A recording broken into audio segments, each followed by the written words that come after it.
Hello दोस्तों, कैसे हैं आप सब। तो आज से हमारे चैनल पर एसएससी एमटीएस की सीरीज स्टार्ट होने जा रही है, जिसमें मैं एसएससी एमटीएस 2023 में पूछे गए जितने भी इंग्लिश के क्वेश्चन हैं सबको मैं कवर करने वाला हूं। तो ये इम्पोर्टेंट हो जाता है कि बहुत ही कम टाइम एसएससी एमटीएस के लिए बचा हुआ है, तो इसमें एक बढ़िया सी प्रिपरेशन जो आपने की है उसको एक कैसे पॉलिश की जाए, उसको एक कैसे आप अपने आप को चेक कर सकते हैं। तो इस वजह से मैंने ये सेशन स्टार्ट किया और हमारे चैनल पर 10K सब्सक्राइबर भी कंप्लीट हो गए हैं। इसके लिए आपको बहुत बहुत कॉन्ग्रेचुलेशन। ये सब आप लोगों के अनबिलीवेबल सपोर्ट की वजह से, इमेंस लव की वजह से हो पाया है। तो इसका मैं तहे दिल से शुक्रिया अदा करता हूँ। और एक चीज़ मैं बोलना चाहूँगा कि ये हमारा फर्स्ट लेक्चर होने जा रहा है जो इस सीरीज़ में चलेगा। तो प्लीज़ आप इसको पूरा देखिएगा, क्योंकि ये वीडियो आज डिसाइड करेगी कि आप हमारी नेक्स्ट वीडियो देखते हैं कि नहीं। अगर आपको इस वीडियो से कुछ सीखने को मिलता है, कुछ अलग मिलता है, तो आप आगे की भी वीडियोस देखना चाहेंगे। तो बहुत ज़रूरी हो जाता है आप इस वीडियो को पूरा देखें अगर आप एक सीरियस एस्पिरेंट है, क्योंकि मैं जिस लेवल पे आपको इन पेपर को सॉल्व कराऊंगा शायद वो अभी किसी ने नहीं कराया होगा। तो चलिए स्टार्ट करते हैं। आप और कोई भी मुझे रिफॉर्म की ज़रूरत होगी तो आप कमेंट सेक्शन में आप कमेंट करके बता सकते हैं। तो चलिए एकदम डिटेल्ड सॉल्यूशन देखेंगे। थोड़ा टाइम ज़्यादा लगेगा, आप इसको 2x की स्पीड में भी कर सकते हैं या 1.75x की भी स्पीड में कर सकते हैं। तो आपको जैसा बेटर पड़े, मैं नहीं कहूँगा कि आप 1x की स्पीड में देखें, ठीक है ना। तो चलिए फटाफट बिना टाइम वेस्ट किए हुए स्टार्ट करते हैं। सबसे पहला क्वेश्चन है, ये सारे क्वेश्चन एसएससी एमटीएस 2023 में पूछे गए हैं, ठीक है ना, 1 सितंबर की फर्स्ट शिफ्ट में। तो ये सबसे पहला क्वेश्चन जो दिया गया है ये है कि select the most appropriate antonym of the given word. मैं आपको बताऊं, ये जो फ्यूड वर्ड दिया गया है ना, ये 19 तारीख की सीजीएल की शिफ्ट में भी ये क्वेश्चन पूछा गया था। Same question and perhaps same option भी थे। फ्यूड, ग्रॉस, पेरिल, हार्मोनी, विगोर, ठीक है ना। तो फ्यूड मीन्स क्या होता है? झगड़ा, झगड़ा होता है, ठीक है ना। तो अब देखिए इसका एंटोनिम बताना है। ग्रॉस, पेरिल, पेरिल क्या होता है? खतरा, तो ये तो हो नहीं सकता। विगोर क्या होती है? ऊर्जा जिसे कहते हैं, इसे विगोर कहते हैं, ऊर्जा। हार्मनी मीन्स होता है सामंजस्य, तो आपका करेक्ट आंसर ये हो जाएगा हार्मनी। हार्मनी का अगर सिनोनिम और भी पूछूं मैं तो इसका क्या हो जाएगा? पीस, पीस, एकॉर्ड, ये हो जाएगा। और विगोर की बात की जाए जिसे ऊर्जा कहते हैं, एनर्जी, स्ट्रेंथ, एनर्जी, स्ट्रेंथ, ठीक है ना। पेरिल, पेरिल क्या हो जाएगा आपका? पेरिल मीन्स होता है खतरा, danger and risk, danger and risk. और ग्रॉस आप जानते हैं, ग्रॉस देखिए एक ग्रॉस ये भी हो सकता है असिस्ट, जिसे कहते हैं वल्गर और कोयर्स, ठीक है ना। आई होप आपको ये क्लियर हुआ होगा। चलिए नेक्स्ट क्वेश्चन की तरफ चलते हैं हम। इसमें मैं पूरा डिटेल्ड सॉल्यूशन आपको कराऊंगा, पूरे जितने ऑप्शन दिए गए उनके भी डिटेल्ड सॉल्यूशन कराऊंगा, ठीक है ना। नेक्स्ट क्वेश्चन हमारा एरर से है। ये पूछ रहा है कि parts of the following sentence have been given as option, select the option that contain an error, ठीक है ना। All these things happen because she don't pay heed to my words. तो सबसे पहले एरर देखिए कैसे सॉल्व किया जाता है। सबसे पहले आपको टेंस पर फोकस करना है। One of the important thing, tense पर फोकस करना है। तो यहाँ पर देखिए ये वाला sentence, all these things happen, present indefinite है। Because she don't, present indefinite है। Pay heed to my words, present indefinite है। अगर आपने इसको इतना देख लिया तो जिस सेंटेंस, जो सेंटेंस दिया गया है उस सेंटेंस के हेल्पिंग वर्ब को भी आपको ध्यान में रखना है, ठीक है। जो टेंस दिया गया है उस टेंस के हेल्पिंग वर्ब को आपको ध्यान में रखना है। दूसरा स्टेप आपका ये होना चाहिए, हेल्पिंग वर्ब कैसा होना चाहिए? सब्जेक्ट एंड वर्ब एग्रीमेंट के अकॉर्डिंग होना चाहिए। तो all these things, all these things plural है, इस वजह से यहां पर हैपन आया, ठीक। बिकॉज सी डोंट, ये बताइए सी के साथ क्या डू लगता है? ही, शी, इट, नेम के साथ डू लगता है? नहीं। तो ये अपना ये एरर पोर्शन हो जाएगा। तो यहां क्या होना चाहिए? शी डज नॉट, ये आपको करेक्शन में करना है, ठीक है ना। और देखिए आपने पहले टेंस चेक किया, फिर टेंस के हेल्पिंग वर्ब चेक किया, सब्जेक्ट और एग्रीमेंट को देखा, फिर इसके बाद अगर ये दोनों चीज आपको नहीं मिलते हैं तो आपको स्पेलिंग करेक्शन भी देखना है। वर्ड में स्पेलिंग क्या दी गई है, क्या नहीं दी गई है, ठीक है ना। मान लीजिए आपको ये दोनों एरर ना होता, यहाँ HEAD हीट दे दिया होता तो ये आपका एरर हो जाता। ठीक है, आई होप आपको क्लियर हुआ होगा। तो यहाँ सी डजेंट। नेक्स्ट क्वेश्चन हमारा है, select the most appropriate option that can substitute the underlined segment in the given sentence. Substitution से आया है क्वेश्चन। तो देखिए, सब्स्टिट्यूशन में ऑप्शन एलिमिनेशन बहुत ज़्यादा वर्क करता है। जैसे आपको जो सेंटेंस दिया गया है, professor said that I will be late for the lecture. तो सबसे पहले ये चीज़ आपको देखना है, यहाँ प्रोफेसर सेड, प्रोफेसर ने कहा, ये पास्ट में जा रहा है। तो यार ये बताओ, ये फ्यूचर में कैसे हो सकता है? ये चीज़ फ्यूचर में, आई विल बी फ्यूचर में कैसे हो सकता है? नहीं ना। तो चलिए, अब अगर आपको नहीं पता कि मैं आई विल बी की जगह क्या लगाऊं, तो आप सबसे पहले ऑप्शन देखिए कि ऑप्शन में क्या ही शैल बी, कोई ऐसा आपने कभी पढ़ा है ही शैल बी लेट, या he is late for lecture? ठीक है ना, चलिए इसको होल्ड पर रखते हैं, he is late for lecture. और हमारा फोर्थ जो ऑप्शन है, he may be late for the lecture, तो ना ये पास्ट में है, ना ही इज लेट पास्ट में है, ना ही शैल बी लेट पास्ट में है। तो आपको क्या देखने को मिल रहा है यहाँ? Third option, he would be late for the lecture. ठीक है ना, ये डायरेक्ट इनडायरेक्ट नरेशन से आया था। तो जब डायरेक्ट से इनडायरेक्ट में आप कन्वर्ट करेंगे तो प्रेजेंट का तो पास्ट में भी चेंज हो जाता है, और future will be shall be को वुड बी शुड बी में चेंज करते हैं। नेक्स्ट क्वेश्चन है हमारा, इनकरेक्टली स्पेल्ड वर्ड्स है। तो ये बहुत ही टू द पॉइंट क्वेश्चन आप समझ लीजिए होता है। अगर आपको स्पेलिंग नहीं पता तो आप इसमें ज़रूर कंफ्यूज होंगे, और इसमें वही स्पेलिंग आपको मैक्सिमम टू मैक्सिमम पूछता है जिसमें double S, double M, double R होते हैं, वैसी स्पेलिंग आपको दी जाती है। ठीक है ना। अब देखिए, यहाँ सेपरेट की स्पेलिंग करेक्ट है। एकोमोडेट, देखिए इसमें आप कंफ्यूज हो सकते हैं। अभी ये सीजीएल, मैंने एक क्वेश्चन में बताया था कि सीजीएल में फ्यूड पूछा गया था। अभी जो 19 की पहली शिफ्ट थी उसमें फ्यूड पूछा गया था। दूसरा ये आपको स्पेलिंग एरर दिया गया था, ये भी क्वेश्चन उसमें आया हुआ था।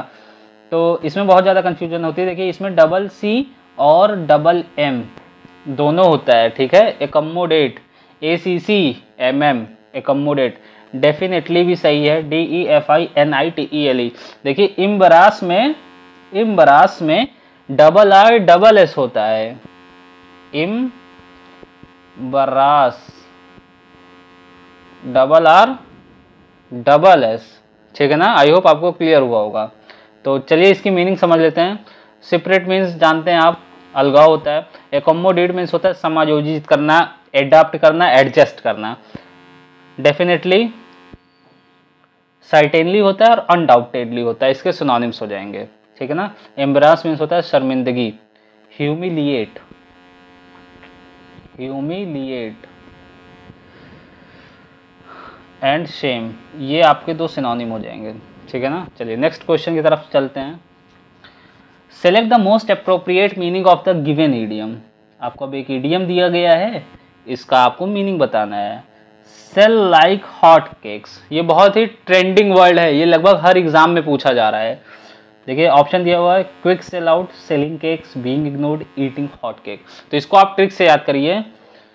कोई हॉट केक है, उसको आप हाथ में लिए हैं, तो आप चाहेंगे कि हाथ से जल्दी आप कहीं किसी को दे दें ताकि आपका हाथ जल्दी से बच जाए। तो ऐसे याद रखिए कि सेल लाइक हॉट केक्स, उसके हाथ जो है वो केक से बहुत ही ज़्यादा हॉट था, जल रहा था, तो उसने बहुत जल्दी उसको बेच दिया। तो ये इस तरह से ट्रिक से आपको याद रख सकते हैं। वैसे कोई स्पेशल ट्रिक नहीं है, बट आप एज ए निमोनिक्स लर्न कर सकते हैं। नेक्स्ट है हमारा सब्स्टिट्यूशन से ही है। कह रहा है कि select the most appropriate option that can substitute the underline segment in the given sentence. Andrew will playing basketball at the college tournament. देखिए अब इसमें कंफ्यूजन थोड़ा क्रिएट हो सकती है, और बहुत ही सिंपल क्वेश्चन है। अगर आप ऑप्शन एलिमिनेशन में बता रहा हूँ, सब्स्टिट्यूशन में बहुत इंपॉर्टेंट रोल प्ले करता है ऑप्शन एलिमिनेशन। ठीक है ना। तो ये जो ऑप्शन एलिमिनेशन है कैसे करेंगे, सबसे पहले आप ऑप्शन देखिए। मैं कह रहा हूँ आप सेंटेंस देखिए मत, ऑप्शन देखिए आप। देखिए एंड्रयू जो है सिंगुलर सब्जेक्ट है, तो इसके साथ आर का यूज होगा, कभी नहीं। क्या आर का यूज होगा, कभी नहीं। एंड्रयू जब खुद वो काम कर रहा है, तो क्या यहाँ पैसिव वॉइस का यूज होगा? बिल्कुल नहीं यहाँ, क्योंकि बाय वाई का कोई मेंशन नहीं किया गया है। तो एंड्रयू इज प्लेइंग, यहाँ प्रेजेंट की बात की जा रही है। Andrew is playing basketball at the college tournament, means Andrew जो है बास्केटबॉल का जो टूर्नामेंट हो रहा कॉलेज की तरफ से, वो वहाँ पर खेल रहा है। ठीक है ना, आई होप आपको क्लियर हुआ होगा। नेक्स्ट है हमारा 7 नंबर का क्वेश्चन है, देखिए, select the most appropriate word to fill in the blank. Hardik Pandya किसका किसका फेवरेट है, कमेंट सेक्शन में जरूर बताइएगा। Hardik Pandya hit 4 dash dash 4 fours and score 72 run in the match. अब यहाँ आप देखिए 2 ऑप्शन को तो एलिमिनेट कर सकते हैं, अगर किसी ने अच्छे से इसको स्टडी किया हो तो 2 ऑप्शन तो एलिमिनेट कर सकते हैं, बट 2 ऑप्शन में बहुत ज़्यादा क्लोज ऑप्शन है, इसमें आपको कंफ्यूजन हो सकती है। तो चलिए इसको समझते हैं, इसको टैकल कैसे करेंगे।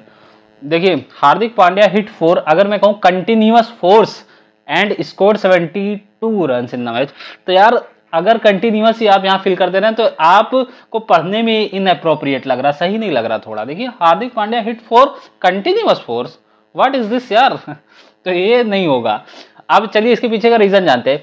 कंटिन्यूअस जो है हम यूज करते हैं एक अनइंटरप्टेड, जब कुछ चलता रहता है लगातार। जैसे मैं एग्जांपल दूं कंटिन्यूअस के लिए, कंटिन्यूअस रेन,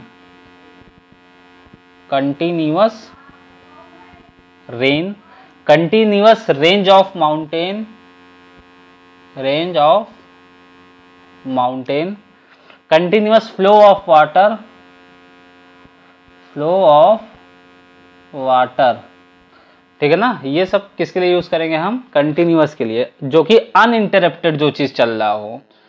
कॉन्जिक्यूटिव डिस्क्राइब अगर करना हो आपको, कॉन्जिक्यूटिव क्या करता है, डिस्क्राइब कैसे किया जाएगा।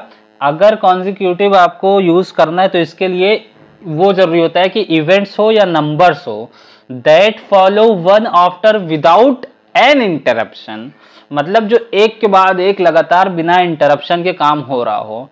ठीक है ना, जैसे मैं कहूं कि शी वोन 3 कॉन्जिक्यूटिव चैंपियनशिप, उसने एक के बाद लगातार, मतलब इसमें कहीं बीच में इंटरप्ट नहीं हुआ, तो ये बेसिकली कॉन्जिक्यूटिव आप नंबर के लिए या कोई इवेंट के लिए, कॉन्जिक्यूटिव का यूज आप नंबर्स के लिए या फिर कोई इवेंट के लिए, जैसा कि यहां पर दिया गया। तो यहां पर नंबर मेंशन किया गया ना, उसने जो 4 है वो कॉन्जिक्यूटिव मारा है, एक के बाद एक मारा है। ठीक है ना, विदाउट एन इंटरप्शन। ठीक है ना, आई होप आपको क्लियर होगा। तो कॉन्टिन्यूअस ऐसे समझिए कि कॉन्टिन्यूअस का यूज नंबर्स एंड इवेंट्स के रेफरेंस में नहीं करेंगे, सिर्फ कॉन्जिक्यूटिव नहीं, कंटिन्यूअस कॉन्जिक्यूटिव का use he numbers and events के रेफरेंस में करेंगे। चलिए नेक्स्ट क्वेश्चन है हमारा, क्वेश्चन नंबर 8। इसमें स्पेलिंग एरर आपको बताना है। ठीक है ना, देखिए स्पेलिंग एरर से 2 तरह के क्वेश्चन बनते हैं। एक आपको 1 वर्ड दिया रहेगा, दूसरा आपको पूरा सेंटेंस दिया रहेगा। इसमें किसी भी वर्ड में आपको करेक्शन करने को कह सकता है, एरर पार्ट ढूंढने के लिए। तो हमको ऐसा ढूंढना है सेंटेंस जिसमें नो स्पेलिंग एरर हो। तो इसको जैसे देखिए कैसे आपको करना है। आपको पहली बात तो पूरा सेंटेंस पढ़ना नहीं है, किसी भी जितने भी 4 ऑप्शन दिए हुए हैं इसमें आपको पूरे के पूरे सेंटेंस को रीड नहीं करना। जहां पर आपको किसी भी वर्ड में स्पेलिंग एरर दिखेगा, बस उसको ड्रॉप करके आप तुरंत नीचे आ जाइए सेकंड वाले पर। देखिए कैसे करेंगे। द डॉक्टर प्रेस्क्राइब्ड, देखिए यहाँ प्रेस्क्राइब्ड की स्पेलिंग सही नहीं है। प्रेस्क्राइब्ड की स्पेलिंग होती है PRESCRIBED, प्रेस्क्राइब्ड हो गया। तो हम आगे पढ़ते नहीं है क्योंकि ये ऑप्शन तो ऑलरेडी रॉन्ग हो गया। नेक्स्ट हमारा द डॉक्टर प्रेस्क्राइब्ड, तो प्रेस्क्राइब्ड होता है ना, तो प्रेस्क्राइब्ड क्या है, तो ये भी हमारा गलत हो गया। नेक्स्ट है the doctor prescribed some medicine to alleviate, alleviate क्या है, एलिविएट में डबल एल आता है, तो ये भी ऑप्शन रॉन्ग हो गया हमारा। Next the doctor prescribed some medicine, तो ऑलरेडी ये सही हो गया यार, जब 3 ऑप्शन आपके एलिमिनेट कर दिए तो 4th ऑप्शन तो ऑलरेडी सही हो गया। तो इस तरह आपको पूरा सेंटेंस नहीं पढ़ना कि आप 2-4 एरर ढूंढने लगे। एक एरर आपको सबसे पहले दिखा, सेंटेंस ड्रॉप करिए, आप नीचे आइए खट से। ठीक है ना, आई होप आपको ये क्लियर होगा। 9 नंबर का क्वेश्चन है हमारा कि select the most appropriate synonyms. अब देखिए सिनोनिम्स पूछ रहा, ठीक है ना। अब सिनोनिम्स ऐसे नहीं पूछ रहा कि आपको 1 वर्ड दे दिया गया और उसमें से एक ऑप्शन आपको सिनोनिम चूज करना है। अब इसको सेंटेंस में आपको चूज करना है।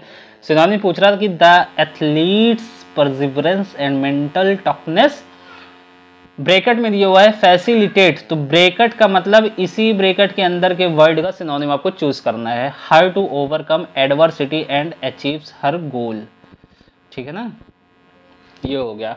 तो फैसिलिटेट मीन्स क्या होता है? फैसिलिटेट का मीन मतलब होता है सुविधा प्रदान करना, किसी चीज को सुविधाजनक बनाना, ठीक है ना। अब देखिए, अगर आपको इसको भी नहीं पता कि इसका एग्जैक्ट सिनोनिम क्या होगा, तो आप यहाँ भी ऑप्शन एलिमिनेशन कर सकते हैं। देखिए, एथलीट के बारे में बात कर रहा, जो बहुत ही परसिवरेंस है एंड मेंटल टफनेस है, जो how to overcome adversity and achieve her goal, जो कि उसको सुविधा प्रदान करता है, किससे? अपने गोल को अचीव करने के लिए, इन सारी परेशानियों से निकलने के बाद, ठीक है ना। तो रिस्ट्रिक्टेड तो हो नहीं सकता। रिस्ट्रिक्टेड मीन्स होता है प्रतिबंधित करना, जिसके दो सिनोनिम्स आपको याद रखने हैं हमेशा, कॉन्फाइंड एंड कॉन्स्ट्रेंड। कॉन्फाइंड एंड कॉन्स्ट्रेंड, ठीक है ना, ये याद रखने हैं। नेक्स्ट है हमारा इनेबल्ड। इनेबल्ड मीन्स होता है सक्षम। इसके अगर दो सिनोनिम्स की बात करूं तो empowered and permitted. Empowered and permitted, ठीक है ना। नेक्स्ट ऑप्शन हमारा लिमिटेड। लिमिटेड मीन्स होता है सीमित करना। सीमित, अगर इसके एक सिनोनिम की बात करें तो फाइनाइट हो जाएगा। लिमिटेड मीन्स फाइनाइट, सीमित करना। हिंडर्ड, हिंडर्ड मीन्स होता है बाधा डालना। ऑब्स्ट्रक्टेड और इम्पीडेड, ऑब्स्ट्रक्टेड एंड इम्पीडेड, तो ये सब आपके टिप्स पर होना चाहिए। ये फटाफट आप ऑप्शन देखने ही खटाखट आपका और सिनोनिम दिखना चाहिए, ठीक है ना। तो यहाँ क्या हो जाएगा? The athletes perseverance and mental toughness enabled facilitate. Enabled facilitate दोनों एक ही चीज है, ठीक है ना। How to overcome adversity and achieve her goals, ठीक है ना। क्वेश्चन नंबर 10 है हमारा, ये भी इरर से क्वेश्चन आया हुआ है। The following sentence has been split into 4 segments. Identify the segment that contain a grammatical error. ठीक है ना, इसमें ग्रामेटिकल एरर आपको बताना है। देखिए, सेंटेंस दिया हुआ है, throughout my career as a journalist I covered many important stories and interviewed numerous individual which allow me to share important information and insight with my leaders. तो मैंने आपको बताया कि सबसे पहले करना क्या है, आपको टेंस फाइंड आउट करना है कि जितने भी ये स्लैश में सेंटेंस दिए हुए हैं, क्या इन सब का टेंस सेम है, ठीक है। तो चलिए हम देखते हैं। सबसे पहले, throughout my career as a journalist I covered many important stories and interviewed numerous individuals which allow me. देखिए, throughout my career as a journalist I covered, ये देखिए पास्ट का सेंटेंस है ना, पास्ट का sentence है इसमें। Interviewed numerous individual which allow me, which allow मी, बताइए ये प्रेजेंट कहां से आ गया भाई? विच अलाउ मी, अलाउ तो वर्ब है ना, तो ये प्रेजेंट कहां से आ गया? अलाउ का अलाउड होना चाहिए, ठीक है ना।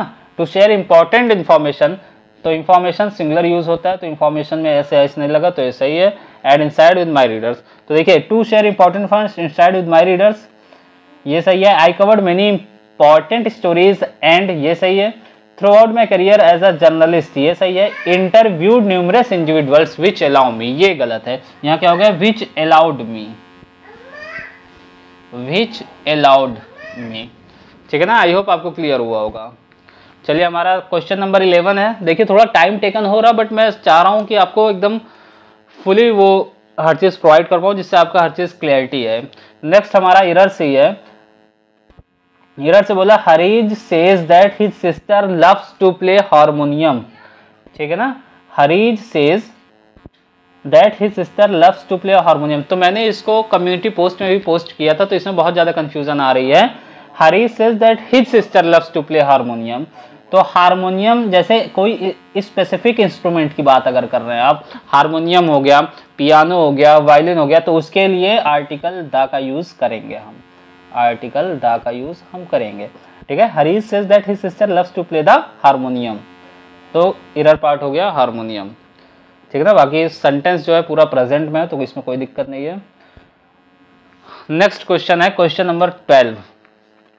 ये भी सब्सटीट्यूशन से आया हुआ है, एज अ वन वर्ड इसको सब्सटीट्यूट करना है। कैसे? वन वर्ड, ठीक है ना। तो selling, purchasing and using an illegally copied product is a criminal offence. ये कह रहा है कि कोई भी चीज़ बेचना खरीदना और उसकी अगर आप कॉपी खरीद रहे हैं या बेच रहे हैं, कोई भी ब्रांडेड सामान है उसकी कॉपी आप खरीद रहे हैं या बेच रहे हैं, तो ये क्रिमिनल एक ऑफेंस है। तो ये जो काम किया जाता है इलीगली कॉपीड, तो इसको क्या कहते हैं ये पूछ रहा वन वर्ड में। ऑप्शन दिया हुआ है एन ऑब्सोलीट, अ पायरेटेड, एन आउटलॉड, एक क्रूड। तो देखिए एसएससी हमेशा अब ये करने लगा है ना कि आपको वो सेंटेंस में देता है, आपको एक वर्ड ना देकर पूरा सेंटेंस में देता है, उसके बाद आपको ऑप्शन पूछता है। तो हम चलिए समझते हैं।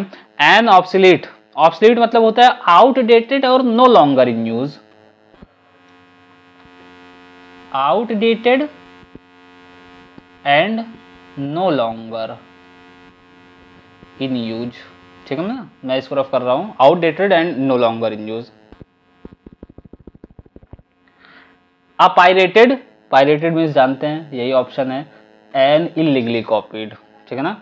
एन आउटलॉड क्या होता है, एन आउटलॉड इसका मतलब होता है प्रोहिबिटेड और बैंड बाय लॉ, जो चीजें प्रोहिबिट की गई हो लॉ के द्वारा, प्रोहिबिटेड, ठीक है ना। और नेक्स्ट ऑप्शन है क्रूग्ड। क्रूग्ड मीन्स होता है डिसऑनेस्ट और करप्ट, डिसऑनेस्ट और करप्ट। तो ये ऑप्शन आपके मैंने डिफाइन कर दिए।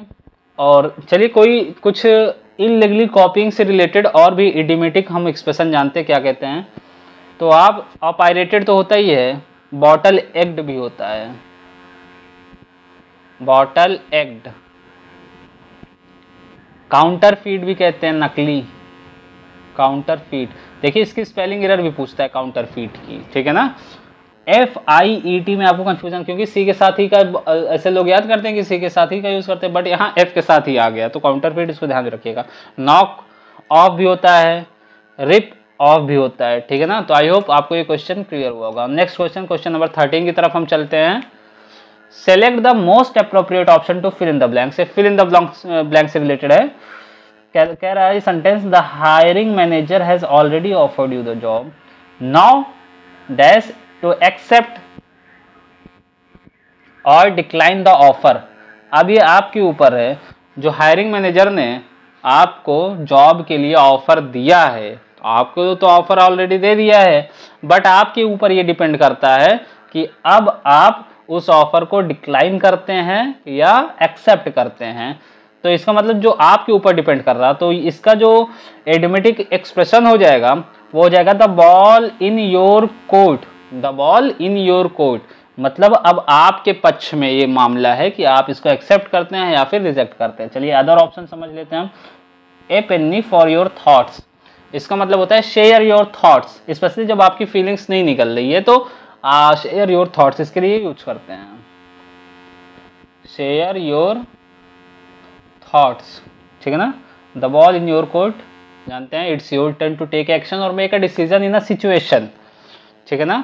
नेक्स्ट है pull your leg, pull your leg इसका क्या मतलब होगा, इसका आप जो है हमें कमेंट सेक्शन में बताइएगा, बहुत आसान है, ठीक है ना। जानते होंगे आप जोकिंग करना फनी वे में, किसी खिंचाई करना इसे कहते हैं। गेट योर एक्ट टुगेदर, ठीक है ना। Organise yourself, improve performance and become more efficient, मतलब एक ग्रुप में आकर उसकी दक्षता को, उसकी एफिशिएंसी को बढ़ाकर एक अच्छा इंफॉर्मेशन, एक अच्छा परफॉर्मेंस प्रोवाइड करना, ठीक है ना। आई होप आपको क्लियर हुआ होगा। नेक्स्ट क्वेश्चन हमारा है, ये भी फिलर से ही है। Select the most appropriate option to fill in the blanks. Oberon doesn't like the way Demetrius dash to Helena. ये एक लाइन जो कि कहाँ से ली गई है, ए मिड समर नाइट्स ड्रीम से ली गई है, ठीक है ना। तो आपको इसमें अप्रोप्रिएट, तो ये जो लाइन्स है डजेंट लाइक, सबसे पहले तो ये प्रेजेंट में बात कर रही है, आपको सबसे पहले यही चीज पकड़नी है, प्रेजेंट में बात कर रहा है। Oberon doesn't like, doesn't do does present like the way Demetrius. तो अगर आप इसकी मीनिंग समझ रहे हैं नहीं समझ रहे कोई मतलब नहीं है। सबसे पहले आप इसका टेंस देखिए, टेंस है डजंट मतलब प्रेजेंट इंडेफिनिट है, ठीक है ना। तो इसमें जो हेल्पिंग वर्ब नेक्स्ट जो इसमें मेन वर्ब आप यूज करेंगे वो भी प्रेजेंट की ही होगी।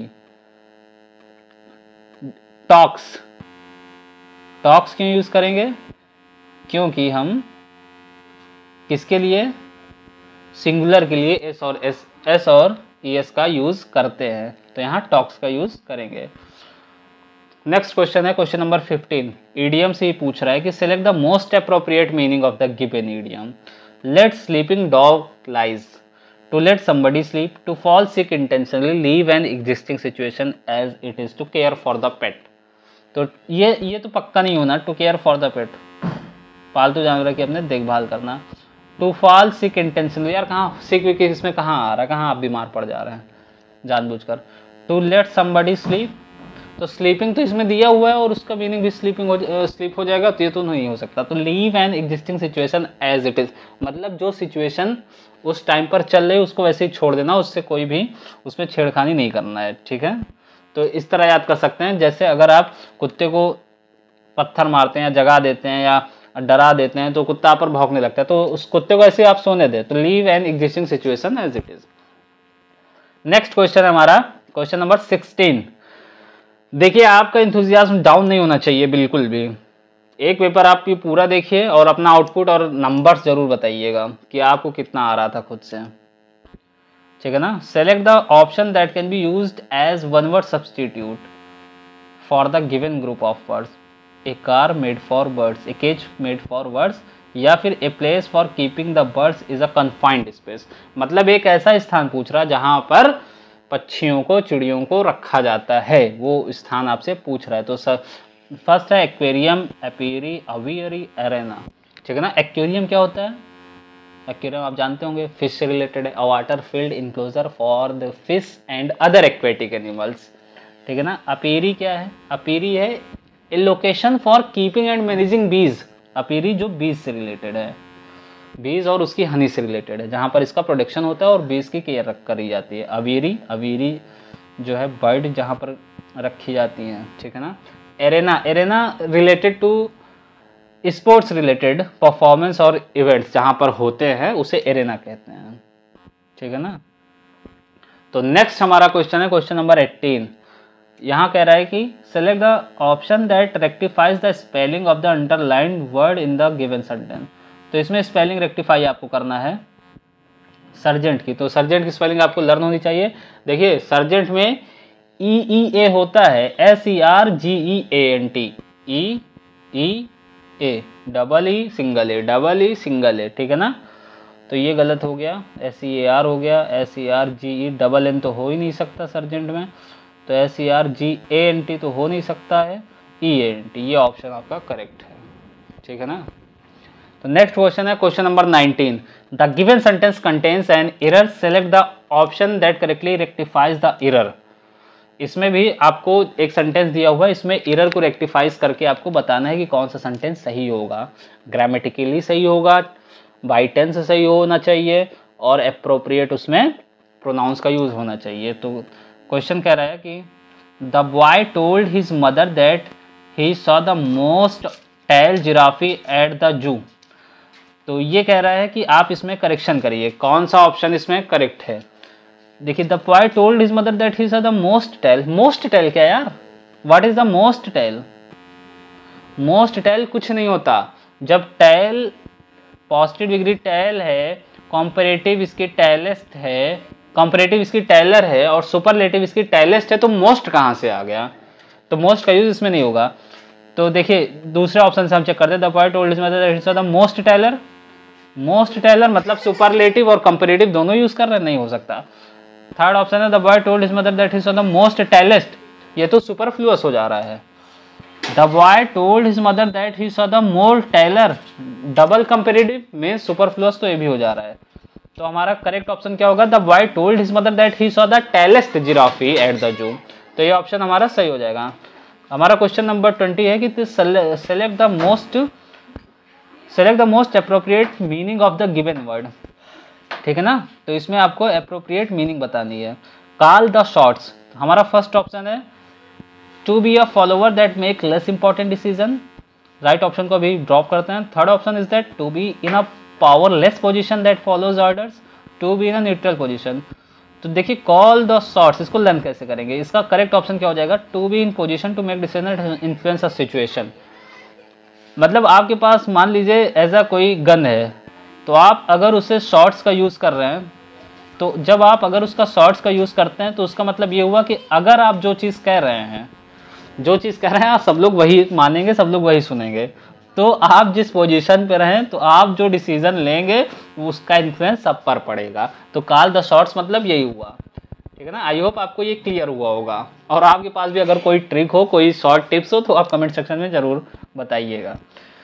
तो अब हम आ जाते हैं अपने कॉम्प्रहेंसिव पार्ट पर, जो आपको सबसे ज़्यादा बोरिंग लगता है। आपको सबसे ज़्यादा बोरिंग लगता है, बट सबसे ज़्यादा सिंपल यही होता है। बस आपको एक लीड पकड़ने की ज़रूरत होती है और अप्रोप्रिएट टेंस समझने की ज़रूरत होती है। कभी कभी तो सारे ऑप्शन एलिमिनेट हो जाते हैं देखते ही, बस आपको समझने की ज़रूरत है कि क्या करना चाहिए। तो हम इसकी हिंदी मीनिंग भी समझेंगे। तो क्वेश्चन कह रहा है कि in the following passage some words have been deleted, fill in the blanks with the help of the 4 alternative given, select the most appropriate option for each blank. चलिए पहले क्वेश्चन के लिए हम करते हैं कि that evening we sat in the courtyard of the hotel once more. मतलब किसी शाम की बात की जा रही है कि हम किसी होटल के आंगन में बैठे हैं एक बार फिर से, होटल वंस मोर। और अब बैठे हैं कहीं पर कोर्टयार्ड में बैठे हैं, तो क्या करेंगे ये बताइए आप। तो कुछ देखने का ही तो काम करेंगे, यहाँ कुछ देखने का ही काम तो करेंगे। लेकिन आपको ऐसे बिल्कुल भी सॉल्व नहीं करना। सबसे पहले आपको पूरा पैराग्राफ पढ़ना है। ये गलती आपको बिल्कुल नहीं करनी कि आपने एक लाइन पढ़ी और आप ऑप्शन ढूंढने लगे। तो आपको एक बढ़िया सी स्किमिंग करनी है, फास्ट रीड करना। कैसे, देखिए, that evening we sat in the courtyard of the hotel once more, the sun sink below the western isles एजल्स। मतलब कुछ भी आप प्रोनाउंसिएशन करो, उससे मतलब नहीं है। I told Alexei what had happened that day. I could glimpse the grey stone wall of Lismore House, its island hilltop, the red light of the setting sunlight glinting from the windows, and from there was vested frame of Jonathan Blake gazing out across the sea. On nothing, his wife waiting for him to die, but it was simply the image on my mind, like the image burned onto your eyes when you have too long at the sun, the passing footprint of a creature long one. चलिए इसकी Hindi meaning समझते हैं कि उस शाम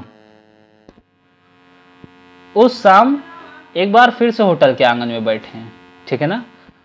सूरज की पश्चिमी isles, ठीक है। I told Alexei what had happened today.